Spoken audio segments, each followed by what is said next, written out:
Thank you, everybody. And welcome to the Barbershop. My name is Terry T. Hollimon. And yes, I am Marcus Trufant. Yes, sir, and we are the Barbershop. Before we get started, give it up for DJ Nostalgia B. Keeping us in the mix, yes. We have a great show for you all here tonight, right here in the Barbershop. You're gonna get it only in the Barbershop. True. Well, for those of you who haven't been to a urban barbershop, everything happens in the barbershop. You just don't get your hair cut. You get every type of person, every flavor. You get preachers that come through the barbershop who ain't really preachers. You get the hustle man that comes through the barbershop trying to sell you CDs, trying to sell you food, all of the above, and then you get the liars that come to the barbershop. I used to do this, I used to do that. So that's the flavor we bring today, all of it to the barbershop. Bring that. We're not gonna bring the liars, but we're gonna bring the rest of it to you. That's right. We are the voice of the people, the voice that's inside the locker room. You know, we ask the questions that you normally don't hear on other sports shows or talk shows, and we just have fun here, you know what I'm saying? And we want to bring the party to you guys here live at B47 Studios. You know, you can find us online, barbershop206.com. Everything Barbershop 206. That's right. We want to thank B47 for having us here tonight. We want to thank Rezin Marketing for putting the plan together for us all to happen. Bite Me for doing our website and making it so nice, and especially giving you guys a round of applause for being here. All right, so let's jump right into it, T. We had a busy weekend, so we just don't come up here on Tuesdays and hang out. We stay in the community, we stay in the streets. So this weekend, we did the Richard Sherman softball event. We did, star-studded event. Did that, yeah. Huge event. We did the first annual Desmond Trufant competition camp. And it was live, Give it up for that. Desmond Trufant, is he related to you, you know? That's my little baby brother, my little brother. Okay. We did that, yes. And we also went to a golf tournament with Tulalip Resort Casino up at Kayak Point Golf Course. That was live, that was live. Yeah. As a matter of fact, we got some footage of our weekend. Let's take a look at it. Hey, what's up, y'all? It's T. Holla. Chilling here. We're here at St. Coke Field at the Richard Sherman Celebrity Softball event. It's a star-studded event, man. Everybody's out here. Fans are out in full effect. Seattle at its finest. What you think about this? Hey, man, it's definitely a good look. You know, a couple basketball players here who said they think they can play, you know, so we're going to see exactly what the athleticism is talking about, but I don't believe it.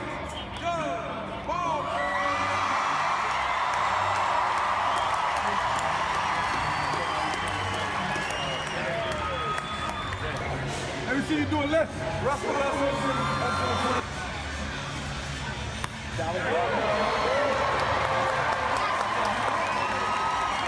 It's a blessing to see all y'all come out here and do what y'all did, man. This ain't been done in Tacoma. Y'all part of something that's special right now. Hey! What you doing,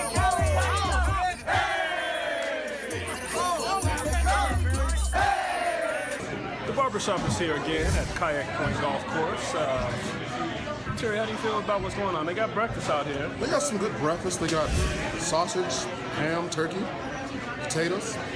Got your tomatoes. Tomatoes and all that. But for me, I drank my breakfast. I had a Bloody Mary. Bloody Mary. That has tomatoes, vegetables. Tomatoes, yes. Pretty healthy. Sure. Pretty healthy. So, you know, the people are just filing in now, you know, getting all registered, getting ready to go. So, they're right there. It is about to go down. Good to see all the brothers here. Great day for golfing. Absolutely. Fun out here. Absolutely. So I'm going to go in and check in. All right, there you go. All right. There you go. You got to get your gift bag. Yeah, got It's all about the gift bag. I came like 80 miles to get a gift bag. The barbershop is doing it so big, we got a full-on hog. A hog. You see that? Woo! The swine is fine. Every time. That's right. That's how the barbershop gets down in the weekend. Yeah. The swine is fine, true? One fish, two fish. Red fish, blue fish, and the swine is fine. Knick-knack, paddywhack. All right, okay. Hey, I want to let you guys know something. You guys noticed we were out at the golf course, right? You saw pictures of the golf carts and the course, and you didn't see any pictures of any golf clubs or golf balls. I don't think that made the cut because it wasn't very pretty. It wasn't very pretty at all. It wasn't very pretty of us golfing out there. It wasn't something you really want to see. Shout out to me, though, because all the video that we did, selfie stick was in full effect. If nobody see me with the selfie stick, I'm pretty heavy with that, so I'm real good with that. So shout out to me. Shout out to True, right. Yeah. Here in the at Barbershop, we like to just not talk about sports, because that can get kind of boring, even though we love sports. We talk about current events. Something that's been in the news lately, True. There's a guy. His name is Donald Trump. You don't say. You got any Donald Trump fans in the house? Boo! Here we go. This guy is killing me right now. He's trying to be the president of the United States. But check it out, True. He's went on a dissing spree. First of all, he dissed Obama, which whatever. You want his job, you can diss him. It's not whatever. You don't diss Obama. No. You don't, but you do. Whatever. It's cool. Okay. But then he dissed Mexico. Definitely can't. This is something I know. I'm not the smartest man. I'm not the smartest man, but you can't beef with no Mexicans, man. Right. They deep. They come deep. So he dissed Mexico, and now he's dissed John McCain. For those of you who don't know, John McCain is a United States senator. He's trying to be the president a few years back, but he's a war hero. He went down. He was a POW. He was locked away in Vietnam for 5 years, injured. He's a war hero, and Trump said he's not a hero. What do you think about that? Hey, you can't do it, Trump. You cannot do it. But, us as the people, even in the barbershop, we are just silly enough and we are foolish enough to feed into it. Because he's leading in all polls, right? He's leading in every poll. He's leading in all polls. So we're all listening to it. We're watching it.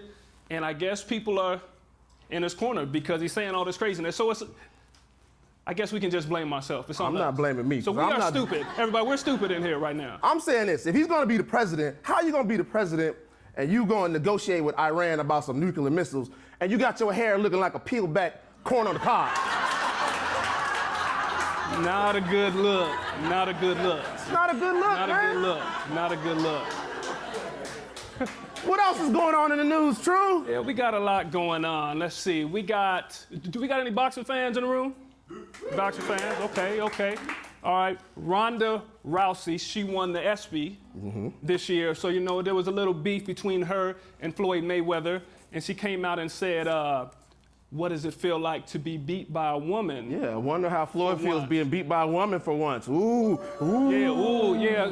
So it's beef in the streets, but I think it's good because Ronda is a big-time lady in her sport, and I think she might outweigh Floyd. And some people think that it would be an unfair fight, but I think it would be a pretty good fight for her Floyd to get in the ring. Even though he's a man, he's not supposed to be fighting her, but I understand what you're saying because a grown man. He's all man, but she's tough though. So I want to give it up, of course, for Ronda. But I wouldn't want to fight her. I wouldn't want to get in the ring with Ronda Rousey. So what else we got? We got this though, and we got Lil Wayne tries to get on a private jet and spark up. I know we all legal in Washington. We got legal weed in Washington. Clap if you are for legal weed. Let's see if anybody's gonna tell on themselves. All right, everybody, go ahead and tell on yourself. I'm telling. But Wayne, he got on the plane. Him and his entourage, of course, they got on there. They wanted to light up. Pilot said no. They did it anyway. So they went up in the air for about 17 minutes. Pilot said, I'm not gonna do it. Turned around, 17 minutes. And then there's a picture of Lil Wayne on the side of the road holding his bag and his blunt. Like, what you gonna do after you get kicked off the private plane for smoking weed? I mean, you can't go get on Delta or Alaska Airlines. I mean, it's over. First of all, I don't even know why you would get on a plane with something that lights on fire anyways. Why? Does that even make sense? Hey, babe, he's Lil Wayne, but I don't know. He might have thought that it didn't matter because they tell you to turn your cell phones off. But they don't tell you to turn your lighter off. They don't tell you to turn your lighter off, but my cell phone ain't been turned off yet, and I've been on many a flight, so. Now you done told on yourself. So maybe he thought it was a myth. They about to put Marcus on the watch list. He can't fly regular flights no more. Hey. All right, see, that's what we do in the barbershop. We have a little fun, talk about the current events. But we have a very special guest in here tonight that's gonna join us, and he's a legend in Seattle. He's a legend in the NBA. He attended Rainier Beach High School right here in Seattle, where his number 23 jersey has been retired, hanging from the rafters. And then he went on to attend University of Michigan, where he was a Wolverine for 1 year. Baller. And became a first-round draft pick. And he's been in the NBA for the last 15 years. Pretty good guy. He's all right. He knows what he's doing on the court. Let's take a look and see what he does, though.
help us welcome to the Barbershop NBA superstar Jamal Crawford. Yeah.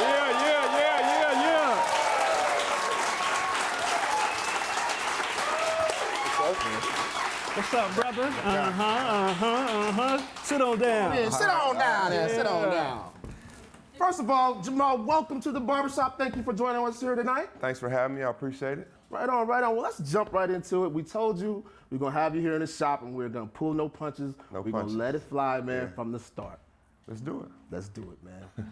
I got to say, the end of last season, you cost me some money, man. I think we cost everybody. You cost me some money, man. I had all my money on you guys going all the way, man. You guys had the Houston Rockets down in the playoffs, 3-1, and it kind of the wheels fell off. What happened, man? I think we cost everybody some money, honestly. We were up 3-1, and it was weird because ball boys from their locker room was like, they was talking about vacation. They was like, okay, we're going to Cowboys next week. My mom was like, so I'm not sure we showed them the same respect we did San Antonio. And then 3-2, then 3-3, then anything can happen in the game 7. But I think if you did that game 100 times, there's no way that would happen, any other time. So I don't want to say it's meant to be, but we didn't do what we were supposed to. We didn't finish our job. Yeah. Coming so close, I played for 10 years in the NFL. I came close to a Super Bowl. Does anybody remember that game? So I came close. I came very close. So being so close, family members, uncles, friends, I want to know what the real conversations was about. What were the people close to you saying? I got a uncle who knows everything. If you let him tell it, it's just about the game. So I guess what were some of those close conversations about? Those were the worst. You know what I mean? Because those are people you respect. Those are people that actually can reach you. Twitter and Instagram and the media, that's just, they say things and it kind of goes away. But those people can, 3 hours later, like, man, what was you guys thinking? What was you doing? You know what I mean? So those things more than anything else, because that's your family saying that, and they act like they lost. I feel like that when the Seahawks lost, honestly, when y'all lost this year. So I know how it feels, but I don't know, man. It was tough. Yeah. It really was. Yeah, I understand it was a tumultuous year. Yeah. You guys had a really good season. I mean, guys had good ball, but it ended so abruptly, though, right? It ended so soon, far too soon for my bank account. Yeah. But it was a tumultuous year, and I want to take it back a little bit further because you guys kind of had a change of regime at the top of the organization, and I want to talk about that because I haven't had a first-hand chance to talk about someone who was there when the whole Donald Sterling fiasco jumped off. Now, for those that don't remember, Donald Sterling was the owner of the Los Angeles Clippers, and he had some colorful things to say about African Americans. So I just wanted to get your take on how that whole thing played out for you and what you felt like going to work every day. That was crazy because I remember we were in Golden State. We were up 2-1 and we had our film session. And Doc pulled us in at the end of the film session like, you guys, the owner said he's known for saying crazy things. So it wasn't like he's old man, right? Old men say crazy stuff. The truth, yeah, they gonna say what they feel. But we didn't know it would go down that road. You know what I mean? Doc was like, he said some crazy things. You guys don't know nothing about it. So we were like, okay. And then the next day, it hit. One of the tapes leaks, I think, or one of the tapes got out there. And our team was divided. Our team was like, well, we shouldn't play. This is bigger than basketball. This has nothing to do with basketball no more.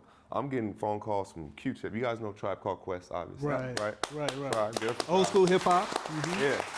I'm getting calls from people I respect like that. Like, you guys can't play. Like, it's bigger than just you guys. I'm like, man, what do we do? And Doc felt that all of us had something different that we wanted to do. So we got inside of a room, we talked it out, and we were like, we didn't come together for the owner anyway, so it was like, this is probably our only chance or one of our best chances to do it. So we continued to play, but it really was a moment that was bigger than basketball.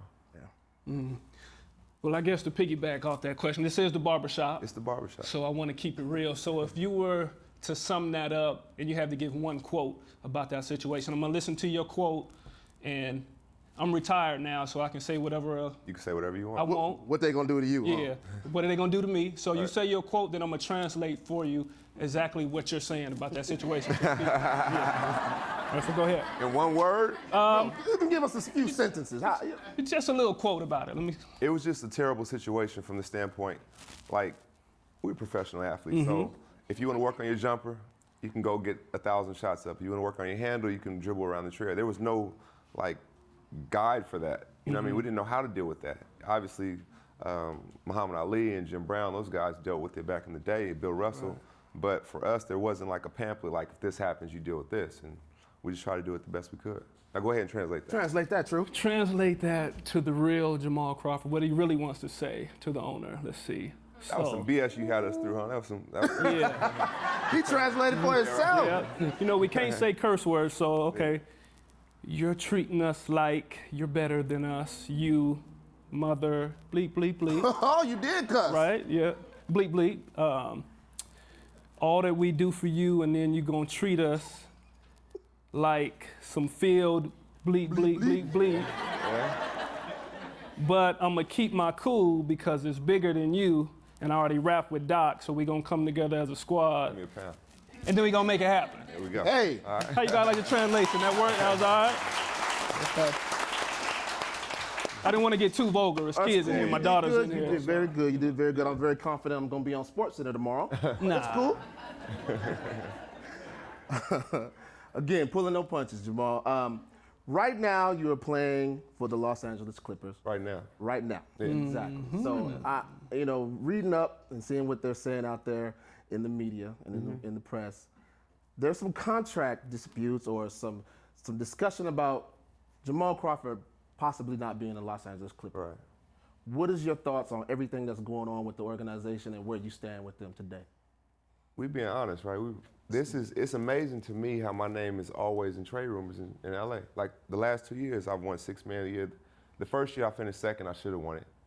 Last year I did win it, and then this year I probably would have won it again if I didn't get hurt. So it's amazing to me that I've outperformed my contract, so to speak, and my name is still in trade rumors. It's like, I always ask my friends, would you rather be underpaid or underappreciated? If you're both, then it's like, it's time to go, So I don't get it. I honestly don't get it. And I know this will make whoever, but I'm talking like it's just me. But it's the barbershop, baby. You can do that. Yeah, so that's what we do it. But I just don't get it. I don't understand it. And they're like, yeah, but you get paid millions of dollars. Yeah, but at a certain point, if you feel like you're taking my kindness for weakness, I'm not respecting myself, and that's not cool. Have you been in contact with anybody in the front office this summer about any of that? I talked to Doc the other day for the first time all summer. Okay. No, since the first time we lost. Oh. Yeah. That's not really normal for you not to talk to your coach. I wouldn't say.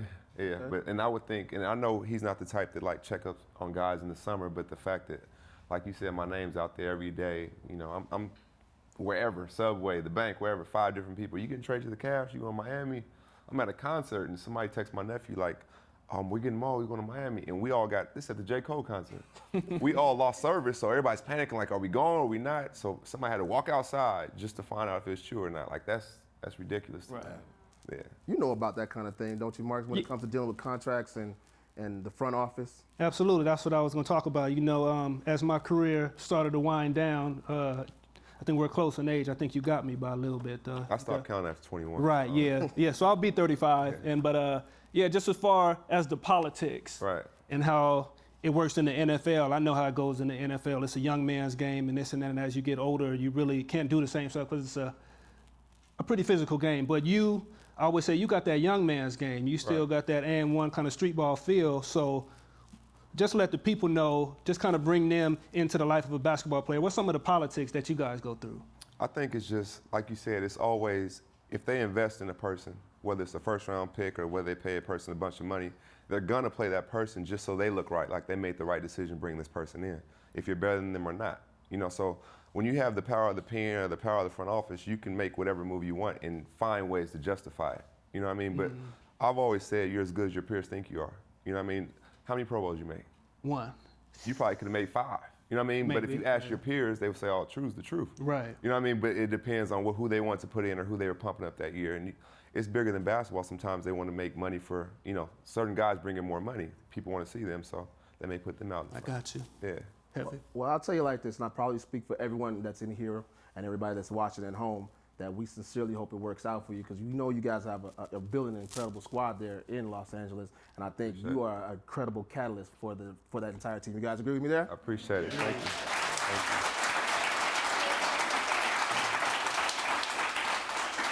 you. Now to switch gears a little bit, I know you're heavily invested in the youth and young people, and especially young people in Seattle. And I want to talk about youth sports because I know that's really, really big right now across America, talking about youth basketball, football, baseball, whatever it may be. There's been a lot of controversy when it comes to youth sports. Right. You know, overzealous parents or coaches not doing the right things for certain players when they're young, or just all the way doing the wrong thing with their programs. What is your opinion on the current status of youth basketball? I think it's in a dangerous place.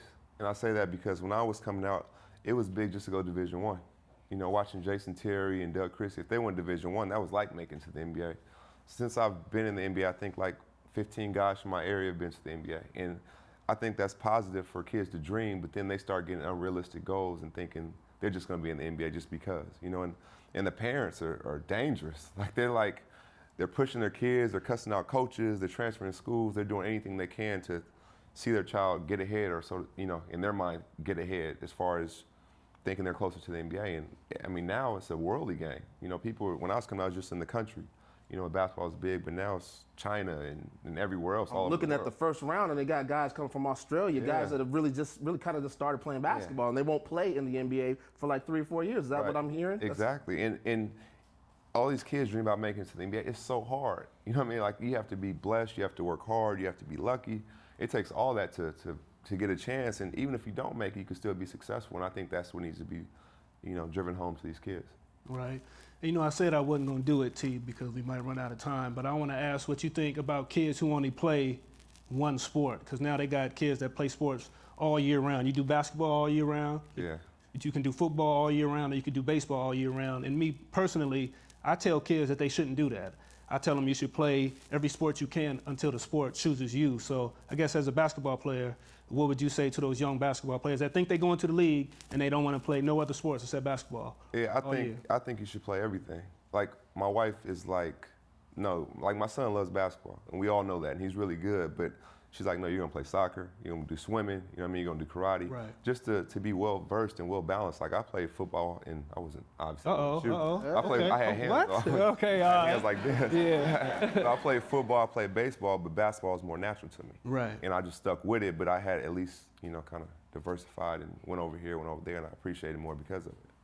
All right. Yeah. So when we're talking about the youth again, I want to talk about Seattle. Okay. Because again, you are a Seattle guy, Seattle native. Every time I see you repping Seattle to the fullest. Why don't you tell us about some of the stuff that you do here every summer with the Pro-Am thing that you do? And then it's really huge, and I couldn't do it justice, so. Okay, well, we do the Pro-Am, obviously, and it was Doug Christie's league. And I think even now it's more important because you guys love the Sonics, right? Oh, yeah. Woo! Us not having the Sonics right now, these kids only see a Kevin Durant or a Blake Griffin or Chris Paul on TV or on Xbox. So for me, I have all the kids come in free every weekend at Seattle Pacific, and I ask them who they want to see. And they may say Kyrie Irving, I'll go get him. They may say Steph Curry, I'll go get him. Whoever it is these kids want to see, because they won't have the opportunity. And when I was their age, I had the Sonics. I was able to work out with Gary Payton and Sean Kemp and Detlef Schrempf, and that helped like mold my dreams and make them reality. I'm like, if I'm 16 years old and I'm working out with these guys who are the best in the world, I'm not that far away. And they helped me dream, they helped me believe, and I think it's big for them. Then I do a 4th of July barbecue every year at Green Lake. It's free for the whole community. Whoever comes out, it's our 11th year doing it. Then I have 3 basketball camps. I have trainers in all the Seattle public schools, just in case a kid gets hurt. You don't want, you know, a parent running out of the stands like, my baby's hurt. So we have somebody qualified to deal with that. I met with the trainers and asked them what was the next step in that and what we can do to help. And they got defibrillators in all the Seattle public schools. And actually one of the defibrillators saved a life with a grandparent at a football game. Well, that's huge. Yeah. We do a back to school backpack giveaway where the boys come out and get haircuts, the girls get their nails done, and it's a basketball day of clinic, but the parents don't have to do anything, so the kids are prepared for school, because we feel like if the boys have the haircuts and they're feeling good about school, they want to be there. So we get their backpacks full with everything. I do a Be Here, Get There campaign with the mayor. I was doing it with Mayor McGinn. So we're just always doing different things and trying to be a blessing to our community. Man, that's huge. Right. Huge stuff he's doing in the community, man. Thank you, Jamal. Round of applause. All right, so We're gonna go to Twitter. All right, we got some questions. To Twitter, we got some good questions. Let's see. Jay Crossover, did you ever consider playing for UW, and why did he decide not to? I did consider it. They recruited me before I went on the national circuit, and all the other big schools started recruiting me. And when Michigan offered it, I always wanted to go there since the Fab Five. I grew up watching Jalen Rose and Chris Webber and those guys, and the ball head and baggy shorts and black socks. I'm like, I'm going there. We all wanted to go. Yeah, we all wanted to go there. Yeah, it wasn't fun running the stadium when I got in trouble, but besides that, yeah, it was We won't talk about that, right? right? It had a big house. I went to school with Tom Brady, actually. Okay. Oh, yeah. You He was have quiet. class together? No, we had training table together every day. He was really quiet, really quiet dude. Until he At that time. Yeah, until he got to the league. He's not so quiet anymore. Yeah, he ain't quiet. He's not. We don't like him that He's a much around crybaby. Seattle He's a right now. crybaby. Yeah, We'll he's wait not to see what quiet happens anymore. this year. Yeah. Soft. All right. He's soft with a T, right? Tom Kim writes in, he says, toughest opponent on a high school, college, and pro level. I'm assuming Tom wants to know all three. Maybe it was the same guy. Maybe it was 3 different people. Well, in high school, it was Doug Wren and Jerry Petty. Okay. In college, it was just the whole Duke squad. It was Coach K, because I played against them. And then the pros, the 3 toughest guys I've ever guarded was Allen Iverson, Dwayne Wade, and Kobe Bryant. Oh. Yeah. Okay. So if you had to narrow them down to one. Kobe. Kobe. Yeah, Kobe. All right, we got another question from Chris Carlson. The Barbershop is definitely getting an A-list interviews. Yeah. Here's my question. Growing up in Seattle, what did the Sonics mean to you as a kid, and what did it mean to you to get to the, and what would it mean to you to get an NBA team back here? The Sonics, like I said, it meant everything. You know, like I said, being able to reach out and touch Gary Payton and have him come to my high school games and ask him questions. He was living the life I had dreamed of since I was 2 years old. You know, so now knowing I was that close to him, this was the glove. This was '96. They went to the finals. It was like everything to me. And getting a team back here would, I mean, you guys be excited, right? We got to get a team back. We got to get It's coming. We have. I think it'll happen. Yeah, we've definitely we have to bring this. We have to. We have to bring basketball back to Seattle. Yeah. Because we can't have it down in LA with you all the time. No. We need to be up here. But speaking of LA, we know you've been living there for a couple of years. Yeah. You're down there right in the mix, right in Hollywood. Do you ever see any of the A-listers, Hollywood guys out? You know what? Not really out, but a lot of them come to our games. Okay. Yeah. And I was blessed to play. I played in New York as well. Right. Yeah, so I remember one time Adam Sandler came to the game. Heath Ledger, he came to the game. I actually had 52 points. And he died like shortly after. Wow, yeah. Yeah, so he was there. Samuel L. Jackson came to a game, and I was hurt. And he sat across the bench. He was like, "You not playing?" I'm like, "No, I'm hurt." He's like, "I only came to watch you." I'm like, "All right." Like, Samuel Jackson? Right, yeah. Watch me? Yeah. And did he cuss out All loud? these snakes on the him, I'm crying. Yeah.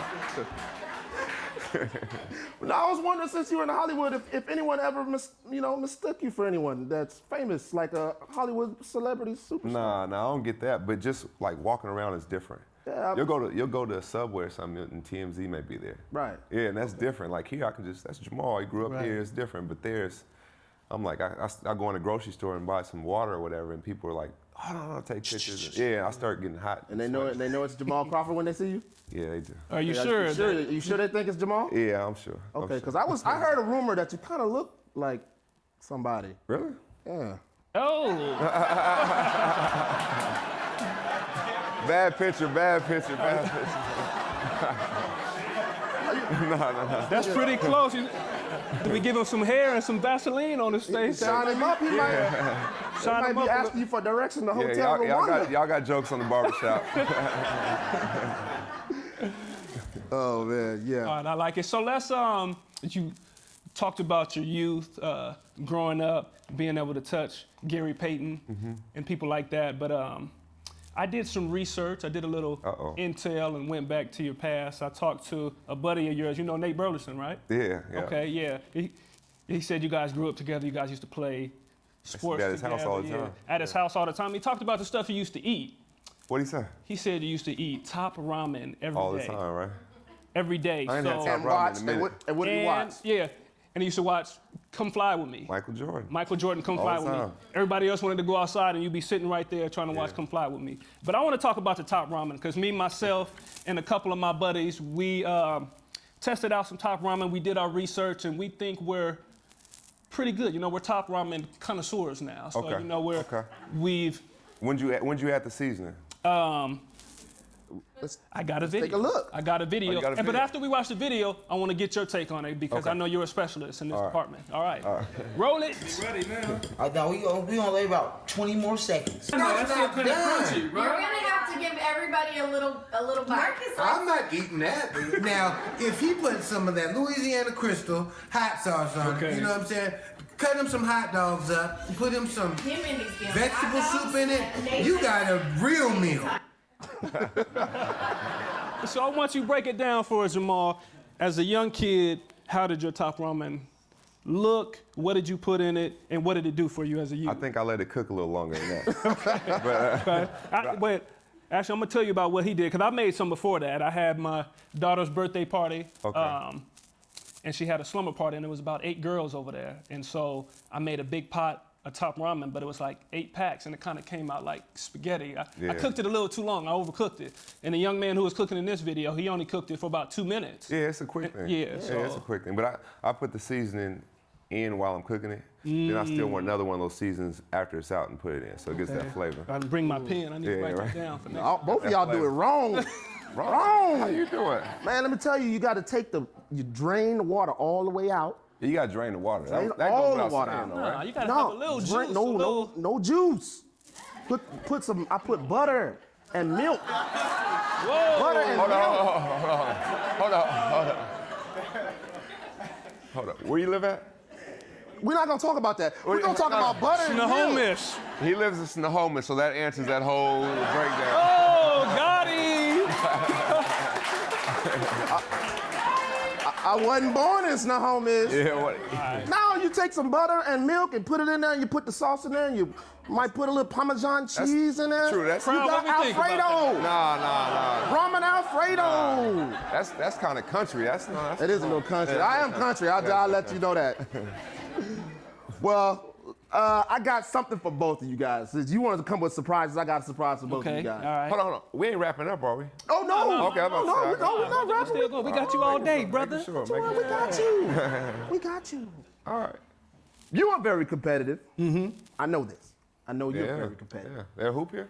Well, we're not gonna do that. You don't want that? You don't want that, son? Or do you? You want that? No buckets. No buckets Oh, no. tonight.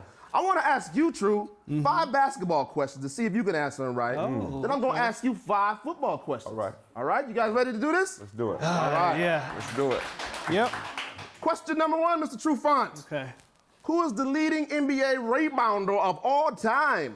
How much time I got? 1 second. Is that Wilt the Still? Chamberlain? Wilt Chamberlain? Is it Wilt the Stilt? It could be. Who leads in blocks? Hold on. We don't. I see know, if yeah, there's where's an the- answer? Well, I'm remembering. Oh, okay. Okay. Who leads in blocks? Patrick Ewing. Okay, good. Well, Good guess. who was the 2014 Sixth Man of the Year? Oh, you thought I didn't know Jamal Crawford? Okay. Who's the smallest person to ever play in the NBA? Y'all quit telling Marcus the answers. Spud Webb. Spud Webb. Okay. They knew What is it was- Ray Allen's real first name? Jesus? Who said that? Who said that? Jesus Shuttleworth, right? Jesus. Wilt Chamberlain. Okay. We got Wilt. You got Wilt right. Okay. You got Wilt right. Okay. Next one is, Leading in blocks. what you got to say? Oh. Sixth Man of the Year. There we go. Hey, Okay, yeah. got that one. That's 2. That's 2. Oh, you're right. You guys are right. Ray's first Walter. name? Jesus. Oh, Walter. Walter. Close. That was a- Walter. You watch too many movies. Yeah. He went right with the crowd. All right. NFL question. Let's see what you got here. Who's the NFL's all-time leading rusher? Walter Payton. Okay, good. Who had the most NFL receptions? Megatron. Megatron. Okay. The MVP for the 2014 season. Peyton Manning. Okay. You guys remembering this, right? Shortest player to ever play in the NFL.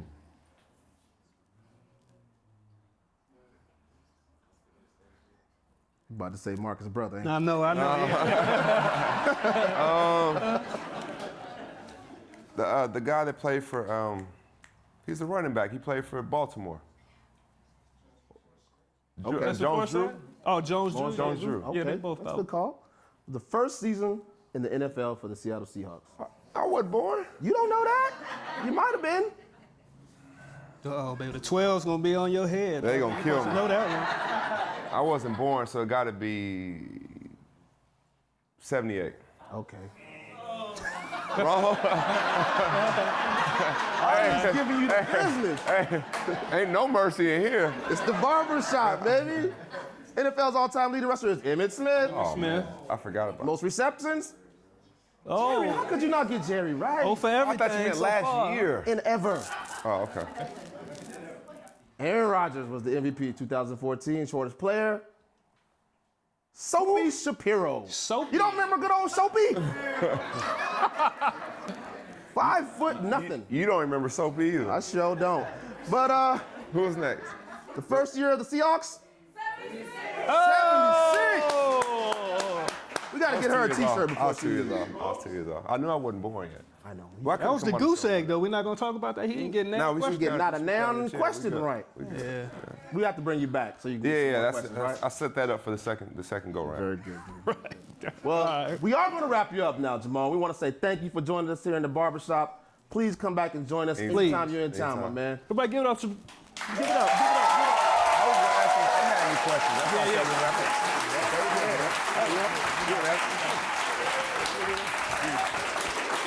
Appreciate it. You already know. You want to ask them? Hey. We want to say thank you to DJ Nostalgia B. Give it up. Thanks to everybody here at B47 Studios. Thanks to Rezin Marketing. Isaiah Trufant, your brother, Yes, the one we sir. just talked about. Yes, sir. He made our intro music, and most of all, thanks to Jamal Crawford for joining us here tonight.